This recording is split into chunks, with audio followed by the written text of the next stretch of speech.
Fleet Commander Vorzak Tull of the Galactic Confederation stared at the holographic display with 6 of his 8 eyes. His remaining 2 eyes were firmly shut in what his species considered the universal expression of absolute frustration. "So, what you are telling me," Vorzak said, his voice dripping with the kind of sarcasm that transcended species boundaries, "is that after 7 stellar cycles of brutal warfare against the Korgan Empire, we are now considering asking the humans for help." Strategic Advisor Pelnar Quiv nodded, his translucent blue skin flushing purple with anxiety. "The War Council voted unanimously, Commander. Our casualties have reached 90 million. The Korgans have conquered 17 of our core worlds. The humans." Vorzak spat the word like it was poisonous. "Have you forgotten what happened the last time anyone tried to involve those lunatics in galactic politics? The Zentari diplomatic incident. Half their negotiating team ended up naked, the other half drunk, and somehow they still managed to get better trade terms than anyone in the last 3 centuries. Lieutenant Asha Drell, the youngest officer on the bridge and the only one who had actually studied Earth culture extensively, cleared her throat. "With respect, Commander, that's precisely why we need them. The Korgans are brutal, methodical, and utterly predictable. Humans are, well, not." Vorzak's upper left eye opened slightly. "Go on." "The Korgans built their entire military doctrine around overwhelming force and strict hierarchy. But humans? They are chaotic, unpredictable. Their military history is basically a catalog of finding the most outrageous solutions to problems and somehow making them work. Remember how they reacted when the Trilaxian pirates tried to raid their colony on Mars?" The bridge fell silent. Everyone remembered. The pirates had expected an easy target. Instead, the humans had reprogrammed their mining explosives, strapped them to their recreational vehicles, and launched what they called a demolition derby in space. The Trilaxians still refused to go anywhere near the Sol system. "Fine," Vorzak sighed. "Contact Earth. But I want it on record that I think this is a terrible idea. And someone get me a drink. Something strong." 12 hours later, the human ambassador arrived. Ambassador Trevor Jackson was a surprisingly ordinary-looking biped, wearing what Vorzak assumed was formal Earth attire, a dark blue suit with little decorative fabric triangles on the collar. "Thanks for having me aboard your flagship, Commander Tull," the human said, extending a hand in their customary greeting ritual. "Sorry about the rush. We have been monitoring your war with the Korgans. Nasty business." Vorzak reluctantly extended a tentacle. "Ambassador Jackson, the Confederation appreciates Earth's willingness to at least discuss potential involvement." "Oh, we are past discussion," Jackson said with a smile that made Vorzak's exoskeleton tingle with alarm. "Earth has voted. We are in. Just need to go over the battle plans and we can get started." Vorzak blinked all 8 eyes simultaneously. You have already decided to join our war? Without negotiations? Without demands or conditions?" Jackson shrugged. "The Korgans have been enslaving planets and committing genocide. Not really our style to sit back and watch that happen. Besides," he added with a grin that showed far too many teeth, "our military's been getting bored. Nothing like a good fight against tyrannical space lizards to boost morale." "I see," Vorzak said, though he absolutely did not see. "Well, perhaps we should convene the War Council to discuss strategy. Our best estimates suggest that with Earth's fleet supporting our remaining forces, we might be able to push the Korgans back within, 2 or 3 stellar cycles." Ambassador Jackson made a strange noise, a short, explosive sound that Vorzak's translator identified as laughter. 3 years? No, we were thinking more like 3 hours. 3 hours? Vorzak's voice rose to a pitch that made several bridge officers wince. "Ambassador, perhaps you don't understand the scale of this conflict. The Korgan Empire controls over 500 warships, each capable of destroying an entire planet. They have ground forces numbering in the billions. Their Supreme Commander Draxx has never lost a battle in 300 years of warfare. Yeah, very impressive, Jackson said, waving a hand dismissively. Look, I brought our top military strategist with me. Why don't you let her explain our approach? The second human entered the bridge. This one was smaller, with long red fur on her head tied back in what Vorzak's cultural database identified as a ponytail. She wore a uniform with various decorations and carried a small device under one arm. General Maya Patel. She introduced herself briskly. Commander Tull, I have reviewed your tactical data. Your approach is fundamentally flawed. Before Vorzak could splutter a response, she activated her device, projecting a holographic map of the galaxy with the Korgan Empire highlighted in red. You have been fighting a conventional war against an enemy that excels at conventional warfare, General Patel said. That's like trying to outswim a fish. Not gonna happen. But humans? We specialize in unconventional warfare. Such as? Lieutenant Asha Drell asked, leaning forward with interest. General Patel smiled, and Vorzak felt a chill run through all 6 of his hearts. We call it Operation Gordian Knot, she said. And trust me, the Korgans won't know what hit them. Supreme Commander Drax of the Korgan Empire stood on the command platform of his flagship, the Inevitable Conquest, his scaled tail swishing with pleasure as he reviewed the latest conquest reports. 17 Confederation core worlds fallen, their resources now feeding the ever-growing Korgan war machine. Victory was not just inevitable, it was mathematically certain. Supreme Commander called Sub-Commander Grizak from the communication station. We are receiving an unusual transmission. It appears to be music. Drax's forked tongue flicked out in annoyance. Music? From whom? Unknown, sir. It's being broadcast on all frequencies simultaneously. We can't block it. Put it through, Drax ordered, his claws clicking against the metallic floor as he moved closer to the audio projection unit. The ship's speakers crackled, and then a rhythmic pounding filled the command center, accompanied by a human voice singing about rocking someone and then declaring that they would, indeed, rock you. What in the 7 suns is this? Drax hissed. Humans, sir, Intelligence Officer Vex said, her scales paling slightly. That's human music. Specifically something called Queen. It appears to be a traditional war anthem. Drax's yellow eyes narrowed to slits. Humans? The Confederation has allied with Earth. It appears so, Supreme Commander, Vex confirmed. Our long-range scanners are detecting approximately 50 human vessels approaching from the Sol system. Drax laughed, a sound like rocks being crushed underfoot. 50 ships? Against our 500? The Confederation must be truly desperate to accept such pathetic reinforcements. Sir, Sub-Commander Grizak interrupted. The human ships are unusual. They don't match any known configuration in our database. Put them on screen, Drax ordered. A massive view screen at the front of the command center flickered to life, showing the approaching human fleet. As Drax stared in bewilderment, the ships were a hodgepodge of designs, some sleek and obviously military, others looking like they had been cobbled together from spare parts. Many were emblazoned with colorful images and text. What do those markings say? Drax demanded. Intelligence Officer Vex squinted at the screen. The largest vessel has USS Get Wrecked written on its hull, Supreme Commander. Another says Yeet Fleet. And that one there appears to be decorated with something called a surprised Pikachu face. Are they mocking us? Drax's voice was dangerously quiet. Sir, we are being hailed by the human flagship, Grizak reported. On screen. Let's see what these fools have to say before I obliterate them. The view screen changed to show a human female with dark skin and a shaved head, sitting in what appeared to be a command chair. Behind her, other humans were visible, some operating controls, others seemingly playing card games or eating food. Soup, lizard dudes, the human said casually. Admiral Zoe Okonkwo of Earth's Combined Defense Force. That's a pretty sweet empire you have got there. It would be a shame if something happened to it. Drax's throat sack inflated with rage.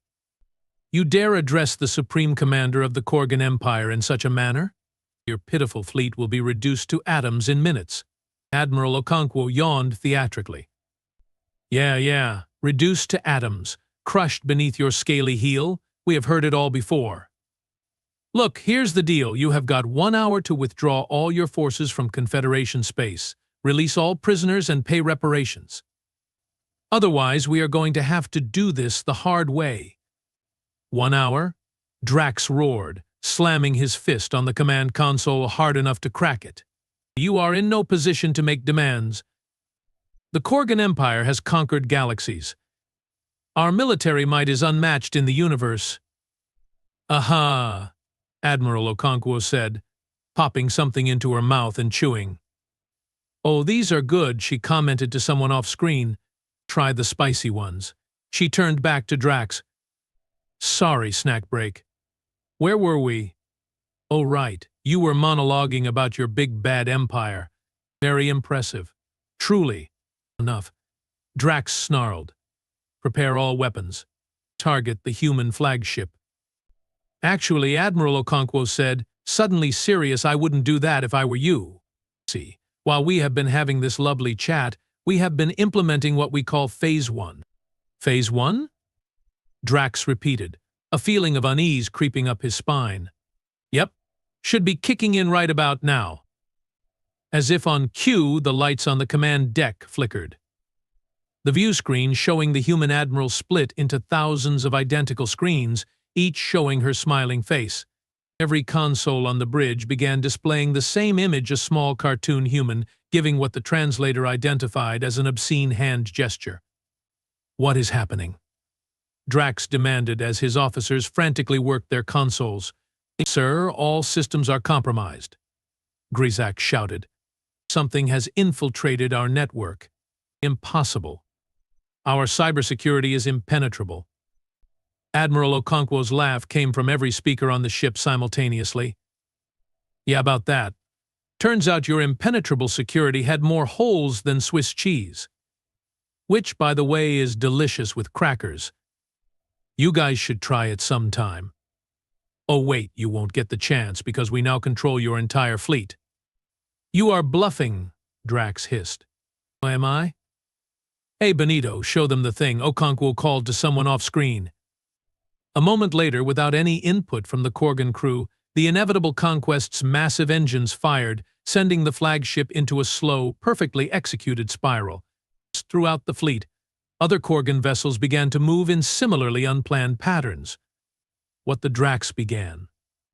We call it the Space Roomba Protocol, Admiral Okonkwo explained cheerfully.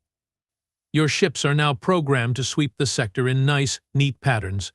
Very efficient for cleaning up space dust. Not so great for waging war. Officer Vex looked up from her console, her scales now completely white with terror. Supreme Commander, the humans have somehow introduced a virus into our systems. It's spreading to all our ships, all our bases, even our home-world defenses. How is this possible? Drax demanded. No species has ever breached our security. On the screen, Admiral Okonkwo shrugged. We used a very sophisticated hacking technique. We call it asking nicely. Works every time. What? Your personal assistant, Mykix, super helpful guy, gave us all your passwords. Turns out Scalis Rula Claused Rule 123 isn't that secure, by the way. Might want to consider something stronger next time. Drax's jaw dropped open in shock. Mykix is a loyal Korgan. He would never betray the Empire. Oh, he didn't think he was betraying anyone, Okonkwo said. Our operative just pretended to be from Korganet, said they needed to update your security protocols. Standard phishing scam. Works on like 80% of humans too, so don't feel too bad. As Drax struggled to comprehend the scale of this disaster, alarms began blaring throughout the ship. Sir, Grizak called out. The virus is accessing our weapons systems. Fleet Commander Vorzak Tull watched in stunned silence as the massive holographic display showed the entire Korgan fleet moving in bizarre patterns, some ships spinning in place, others performing complex geometric maneuvers that served no tactical purpose whatsoever. "What exactly am I looking at?" he finally managed to ask. General Maya Patel stood beside him, calmly eating from a bag of what she had called popcorn. "Phase 1, she explained between bites. "Our cyber warfare division rewrote their operating systems. Right now, every Korgan ship is running on what we call Templios. Temple, OS?" Warzak repeated, completely lost. Inside joke. "Don't worry about it," Patel said. "The important thing is they have lost control of their fleet." Now we move to Phase 2. Ambassador Trevor Jackson, who had been lounging in Vorzak's command chair with his feet up on a console, much to the horror of the bridge crew, checked his timepiece. "Right on schedule. Should be starting in 3, 2, 1. On the display, small objects began appearing near each Korgan vessel, hundreds of them, then thousands, swarming like insects. "What are those?" Lieutenant Asha Drell asked, leaning forward. "We call them party poppers," General Patel said with a grin. "Micro-drones. Each one is about the size of my thumb and packed with a special formula we developed." "A weapon?" Vorzak asked. "In a manner of speaking," Jackson chuckled. "More of a delivery system." On the screen, the tiny drones attached themselves to the hulls of the Korgan ships and began releasing clouds of colorful gas. "Poison gas?" Warzak guessed, his tentacles writhing with discomfort at the thought. "The Confederation had strict rules against chemical warfare." "Glitter," Patel corrected. "Specifically, glitter infused with a genetically engineered variant of catnip that happens to affect Korgan physiology in a very particular way." Warzak stared at her. "Catnip? The earth plant that causes feline species to experience euphoria?" "The very same," Jackson confirmed. "Turns out, after some genetic tweaking, it has a similar effect on Korgans. But stronger. Much stronger." The communications officer's console suddenly lit up. "Commander, we are receiving hundreds of transmissions from Korgan ships." "Put them through," Vorzak ordered, bracing himself for threats or demands. Instead, the bridge was filled with the sounds of purring and laughter. Through the static, Vorzak could make out Korgan voices, but they weren't issuing battle commands or threats. They seemed to be giggling, deggling. "The party poppers release a fine mist that penetrates their environmental systems," General Patel explained. "Within minutes, every Korgan on those ships will be experiencing the equivalent of, well, the best catnip a cat has ever had, completely harmless. But they will be utterly incapacitated for about 6 hours." "You have drugged the entire Korgan fleet?" Vorzak couldn't believe what he was hearing. "Technically, we have introduced them to a recreational substance they didn't know they'd enjoy," Jackson corrected. "We are considering marketing it commercially after the war. We are thinking of calling it Scales Off, or maybe Lizard Wizard." Vorzak's upper right eye twitched. "And this is legal under Earth warfare conventions?" Patel and Jackson exchanged glances. "Well," Jackson said carefully, "our lawyers tell us it falls into a gray area. It's not harmful, so it's not a chemical weapon. It's more of a tactical mood enhancer." On the display, Korgan ships were now drifting aimlessly, their weapons powered down, though some beginning to broadcast what sounded like Korgan folk songs performed by very enthusiastic, very intoxicated crews. "Phase 2 complete," General Patel announced, checking something on her device. "Moving to Phase 3. "There's a Phase 3? Vorzak asked weakly. "Of course," Patel said.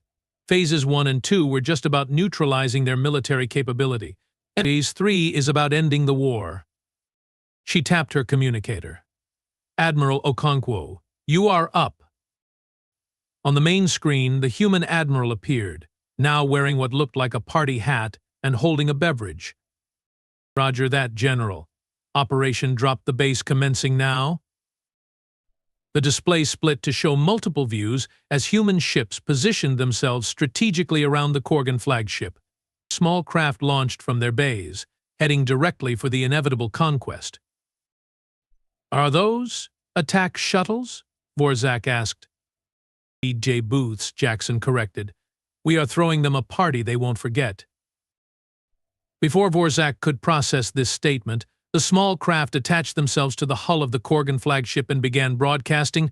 More music? But this was different from before, a pulsing, throbbing sound that made Vorzak's internal organs vibrate uncomfortably. What is that horrible noise? He demanded, covering his auditory receptors. Dubstep, Patel said proudly.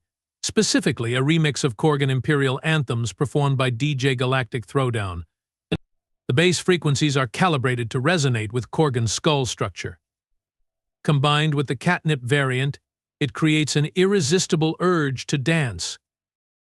Sure enough, the visual feed from inside the Korgan flagship showed Supreme Commander Drax himself swaying to the music, and his fearsome reptilian features relaxed into an expression of blissful joy as he attempted to perform what Vorzak's cultural database identified as the robot. "This is your plan?" Vorzak asked incredulously. "To make them dance?" "Part of it," Jackson said. "The other part is happening right now." On another section of the display, human ships were surrounding the conquered Confederation worlds. But instead of engaging in orbital bombardment or landing troops, they were dropping packages? Air packages, Patel explained, noting Vorzak's confusion. Food, medical supplies, and about 10 million copies of the Earth Constitution, the Universal Declaration of Human Rights, and selected episodes of Parks and Recreation. Cultural reprogramming, Lieutenant Asha Drell murmured, something like admiration in her voice. You are not just defeating them militarily. You are converting them ideologically. Bingo, Jackson said, pointing finger guns at her. Why spend years fighting an enemy when you can turn them into friends? Or at least confused neutrals who are too busy binge-watching human sitcoms to continue their galactic conquest. And the final touch, Patel added, as another alert sounded. On the screen, a massive human vessel appeared near the Korgan homeworld. It was unlike any warship Vorzak had ever seen: bright colors, flashing lights, and what appeared to be enormous speakers mounted on its exterior. The HMC's party starter, Jackson announced proudly. Our first interstellar festival ship. Right now it's broadcasting an invitation to every Korgan in the Empire to attend what we are calling Peace Fest 2157, drop war, not bombs. Free admission, free food, free music. We are expecting about 60% of their population to show up.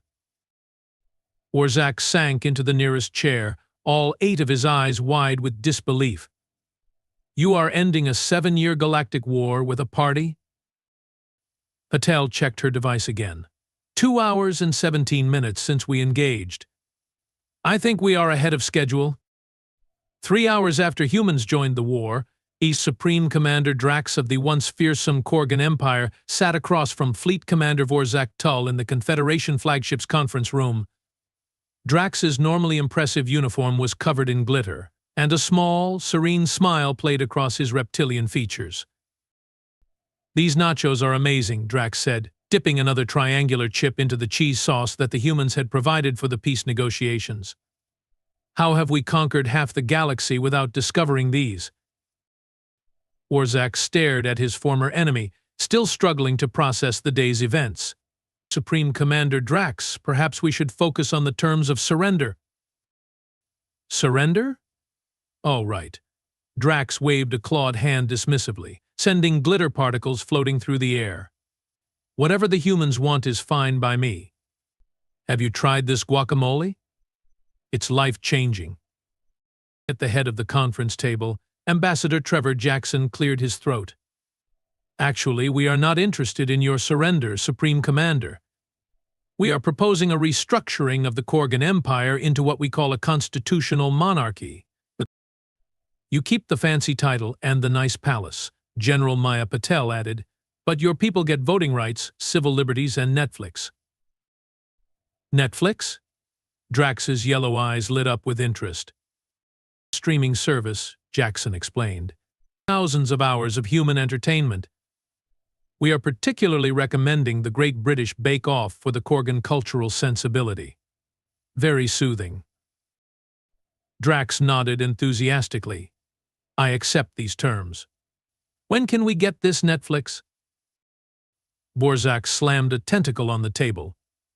This is absurd.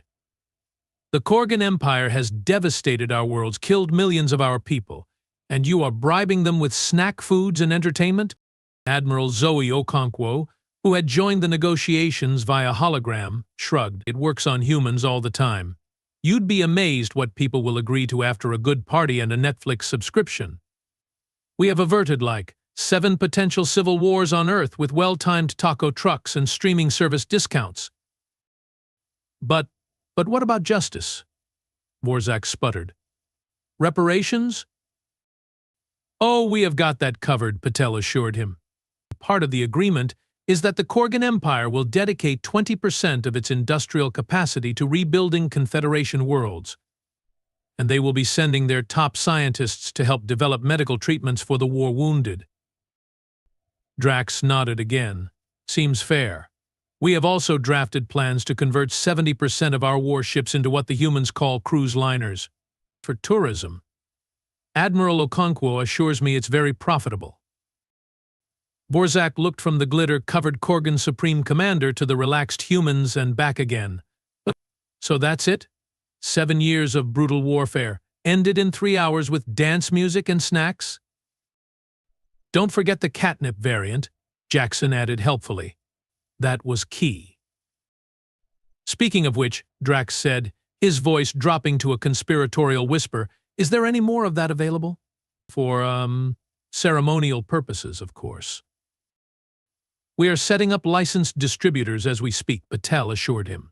Regulated, taxed, and with appropriate age restrictions. Wonderful, Draxx said, looking genuinely pleased.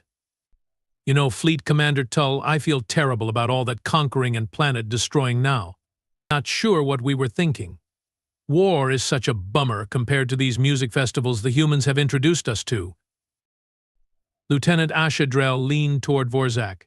Sir, I have been monitoring communications across the former conflict zone. Korgan troops are already withdrawing from our worlds, and there are reports of them helping with reconstruction efforts. Some are even organizing joint cultural events with our citizens. It's the power of good vibes, man, said a new human who had just entered the conference room, wearing a uniform decorated with numerous colorful patches. Colonel Jake Martinez, Earth Diplomatic Corps. Our research showed that Korgans have a previously untapped capacity for enjoying themselves. All that conquering was just misplaced energy. Borzak stared at the human.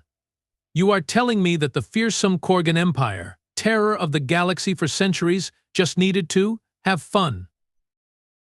Pretty much, Martinez confirmed. Cultural analysis suggested they evolved from pack hunters with strong communal bonds. Somewhere along the way, they channeled that into military expansion instead of collaborative recreation. We just reminded them of what they were missing. Admiral Okonkwo's hologram nodded. Same thing happened on Earth with the Viking cultures. Super warlike until they discovered trade was more profitable and less likely to get them killed. Now Scandinavia is all about furniture design and social welfare. I still don't understand, Borzak said, his tentacles twisting in confusion. How did you know this would work? What if the Korgans had been immune to your catnip variant? What if they had shot down your DJ booths before they could deploy? The humans exchanged knowing glances. We had a plan B, General Patel admitted, and a plan C through Z, actually. Humans are very good at backup plans. What was plan B? Borzak couldn't help asking. Ever heard of something called a flash mob? Jackson asked with a mysterious smile. Before Borzak could respond, a cheer went up from the conference room view screen, which was showing a live feed from the Korgan homeworld. The HMC's party starter had begun its show, and thousands, no, millions of Korgans were gathered in the capital city's main square, dancing to human music, wearing colorful clothing and waving glow sticks. Is that Supreme Commander Drax's mate leading the conga line? Lieutenant Drell asked, pointing to the screen. Drax leaned forward, squinting. Indeed it is. Excellent form, too. She always did have natural rhythm. The peace treaty was signed 3 hours and 12 minutes after humans had joined the war. Not with formal ceremony, but amid a raucous party on the conference room table, with Korgan and Confederation officials laughing together as humans taught them something called the Macarena. 6 months later, Vorzak Tull found himself back on the bridge of his flagship, staring at a report that still seemed impossible, despite reading it 12 times. Tourism up 900% across former conflict zones, he read aloud. Korgan Confederation cultural exchange programs oversubscribed, joint scientific missions yielding unprecedented technological advances. First interspecies band, scales and skin, topping galactic music charts. Lieutenant Asha Drell, recently promoted to commander for her role in facilitating human Confederation relations, nodded. The humans call it soft power, sir. Turns out it's more effective than warships. And the Korgans are just okay with this, converting their fearsome empire into a, what are they calling it now? A galactic party hub, Drell supplied. Yes, they seem quite enthusiastic about it. Their economy has actually grown by 30% since they stopped spending all their resources on conquest. Vorzak shook his head in wonder. When the War Council suggested asking humans for help, I thought they were insane. I never imagined. None of us did, sir, Drell said. The humans have a saying, make parties, not war. It turns out to be surprisingly effective galactic policy. As if to punctuate her statement, a notification appeared on the main screen, an invitation to the first annual Galactic Unity Festival, hosted jointly by Earth, the Confederation, and the former Korgan Empire, now officially renamed the Korgan Cooperative of Chill Worlds. The tagline read, because the only thing that should be dropping is sick beats, not bombs. Vorzak found himself doing something he'd rarely done in 7 years of warfare, laughing. A full, hearty laugh that used all 3 of his respiratory chambers. Perhaps the humans had been right all along. The war was overrated. The parties, on the other hand, those might just save the galaxy.